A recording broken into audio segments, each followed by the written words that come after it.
ये जो आप गूगल पे, फोन पे पर पैसे जो भेजते हैं वो भी बिना किसी फी के अब वो फ्री नहीं रहेगा। मतलब एक दूसरे को पैसे भेजने पर भी पैसे लगेंगे। ऐसा क्या सच में होगा, आइए जानते हैं।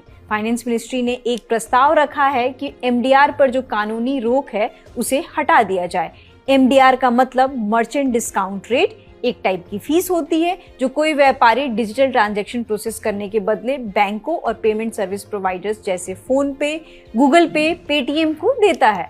आम लोगों के नजरिए से देखेंगे तो जब भी कोई व्यक्ति किसी दुकान पर कार्ड या यूपीआई स्कैन करके पेमेंट करता है तो उस ट्रांजैक्शन को सुरक्षित तरीके से प्रोसेस करने में बैंक, पेमेंट गेटवे को और सॉफ्टवेयर कंपनियों का खर्च आता है। इस सर्विस के बदले मर्चेंट से ली जाने वाली फीस को मर्चेंट डिस्काउंट रेट यानी कि एमडीआर कहते हैं। आपको जानकारी होगी कि जनवरी 2020 में केंद्र सरकार ने यूपीआई और रुपे डेबिट कार्ड पर एमडीआर को शून्य कर दिया था ताकि ज्यादा से ज्यादा लोग डिजिटल पेमेंट कर सकें और देश में कैशलेस इकोनॉमी को बढ़ावा मिले। इस फैसले के बाद यूपीआई का इस्तेमाल तेजी से बढ़ा और आज करोड़ों लोग रोज यूपीआई से पेमेंट करते हैं।